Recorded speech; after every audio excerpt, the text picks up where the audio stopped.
Hello, my name is Austin Habish, the founder of Think Catholic, and you're listening to the Summa podcast, where we study St. Thomas Aquinas' Summa Theologiae in a way simple and insightful for anyone to understand. The Summa podcast is brought to you by Think Catholic. Taking 2 questions of the Summa a day, we'll seek to summarize St. Thomas's responses, discovering the brilliance of Aquinas and his Catholic faith. This is day 76. So let's get started. We're covering today questions 30 and 31 of the Prima Secundae, that is, of concupiscence and of delight considered in itself. The translation that I always use in these podcasts is the one generously provided to me by Ave Maria Press, the 5-volume set translated by the Fathers of the English Dominican province, which you can now get at a discounted price from Ave Maria Press's site by typing in the code Summa 10. And so here we go. Article 1, whether concupiscence is in the sensitive appetite only. Concupiscentia is the Latin root for this English word, and it's more or less synonymous with desire. So that is the topic of this article, sensual desire, a passion within the concupiscible passions as opposed to the irascible passions. Is desire only in the sensitive appetite is our present question.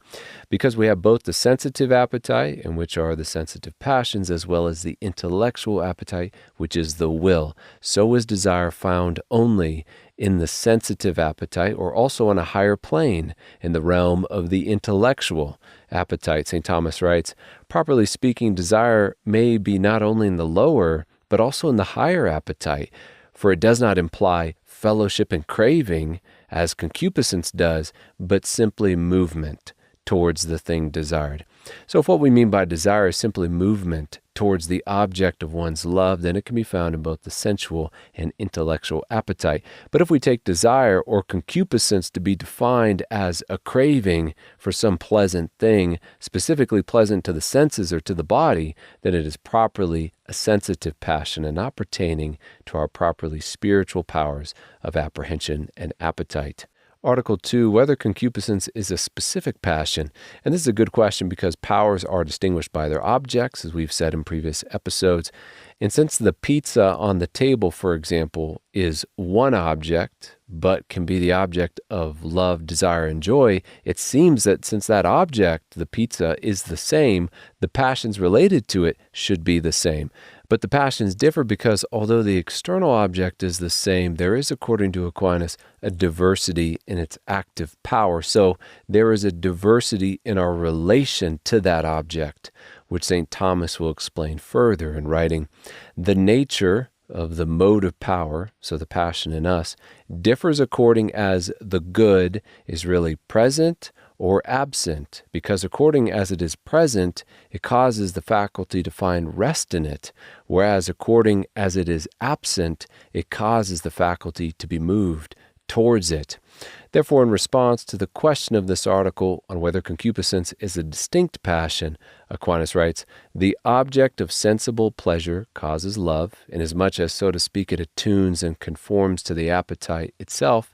It causes concupiscence, inasmuch as, when absent, it draws the faculty to itself, and it causes pleasure, inasmuch as, when present, it makes the faculty to find rest in itself. Accordingly, concupiscence is a passion differing in species or kind from both love and pleasure. Article 3, whether some concupiscences are natural and some are not natural. Natural concupiscences are those which coincide with our animal nature, such as a desire for food and drink or animal self-preservation, perfection, propagation. Unnatural concupiscences are those desires not directed simply to those corresponding goods to our animal nature, but are rather perceived goods via reason, which because of our reason are then therefore apprehended by the senses under the aspect of good. For example, when one looks at money and desires it, or looks at trophies and desires them, the feeling of desire in our passions is still coming from those objects, but as stemming from a more intellectual understanding of them. Here we find a great intersection between the properly spiritual faculties of man, his intellect and his will, and his sensual powers, both internal and external. And for a crash course on those, I'd recommend listening to episodes 39 through 41. But let us here listen to Aquinas as he describes this intersection of powers. He writes, man has not only universal reason, pertaining to the intellectual faculty, but also particular reason pertaining to the sensitive faculty, as we stated in the prima pars, so that even rational concupiscence may pertain to the sensitive appetite. Moreover, the sensitive appetite can be moved by the universal reason also through the medium of the particular imagination. This term, particular reason, is what Aquinas will call in other places, which we have mentioned, the cogitative sense, one of man's internal senses. And this is a sense, along with the common sense, that I would say overall could use greater research and treatment from our contemporary Thomistic philosophers, but I'll leave that to the side as we simply move on. Article 4, whether concupiscence is infinite. Well, we have to begin with what we mean by infinite here, which is either a thing without limit or constraint, like God, or as pertaining to concupiscence specifically, to desire an endless amount of something, or desiring something infinite in succession, like we can count numbers without end. In regard to this third kind of infinite, desire can be said to be infinite by desiring one object and then the next object without end. We can also desire something and without end, quantity-wise, like someone might desire money without end or pleasure without end. But in regard to an actual infinite like God, desire considered as a sensitive passion cannot have an actually endless object, since its object, following upon sensual apprehension, must be a particular sensitive thing. Then speaking to the difference between the intellectual appetite and the sensitive appetite, specifically in regard to this question, when it comes to desire, St. Thomas gives us the following insight. The reason is possessed of infinite power in a certain sense, insofar as it can consider a thing infinitely, as appears in the addition of numbers. Consequently, the infinite taken in a certain way is proportionate to reason. In fact, the universal, which the reason apprehends, is infinite in a sense, inasmuch as it contains potentially an infinite number of singulars. On the other hand, every object of concupiscence is taken as something finite, either because it is finite in reality, as being once actually desired, or because it is finite as apprehended, for it cannot be apprehended as infinite. And with that, we move on to question 31 of delight considered in itself. Article 1, whether delight is a passion. What we mean by delight is essentially the same as joy, though we will give a distinction in Article 3 between those two terms. But for the sake of simplicity across these articles, one could probably see delight, pleasure, and joy as more or less synonymous. This article is asking, is delight a passion? And it is because it arises from sensual apprehension along with the rest of the passions and is caused in this case by the presence of some becoming suitable good. Think of the passion of seeing a beautiful sunset or hearing a beautiful song or taking a bite out of a slice of pizza. We delight in the presence of the perceived good. Article 2, whether delight is in time. A curious question. To be in time means to be subject to change. Time is the measure of change. God cannot change, which is why we say he is not in time. We are in time since we change. Our passions also change. They arise and pass, and we can mark before and after between them and denote time. But when it comes to delight, once delight has begun, since it is a resting in the good, insofar as it denotes rest or non-change, it can be said to be outside of time. In Aquinas' words, we must say that delight of itself indeed is not in time, for it regards good already gained, which is, as it were, the term or end of the movement. But if this good gained be subject to change, the delight therein will be in time accidentally. Whereas if it be, the good gained, altogether unchangeable, the delight therein will not be in time, either by reason of itself or accidentally. So if the good gained is altogether unchangeable, then the delight resulting from that good will be unchangeable, and in this way considered outside of time. Article 3, whether delight differs from joy.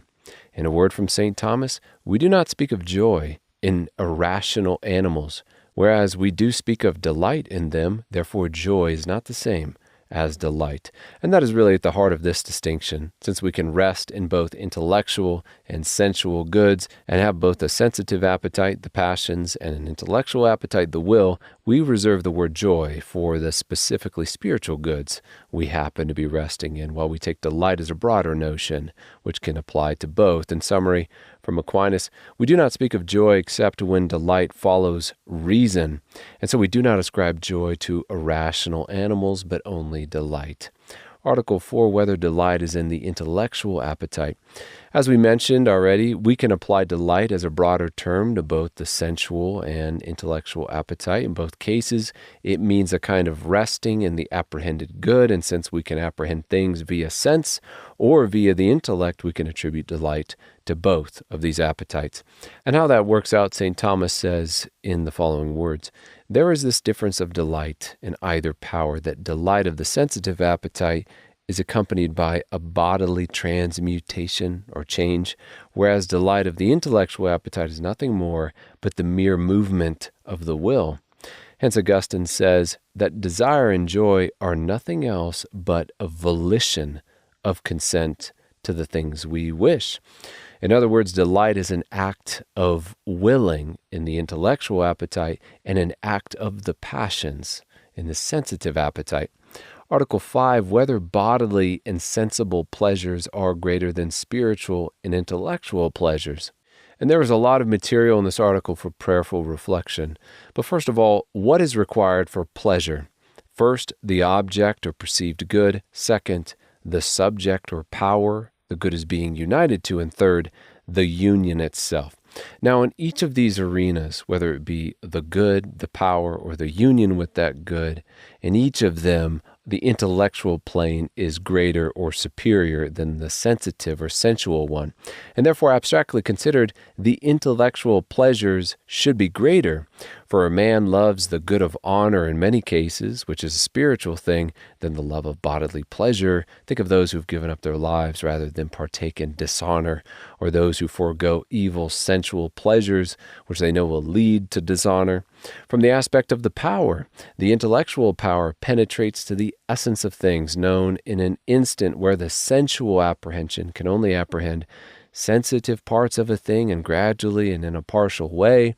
From the aspect of the union between the known good and the knower is simpler and more intimate, more complete than the union with food or song or drink, which must happen sequentially and is more superficial.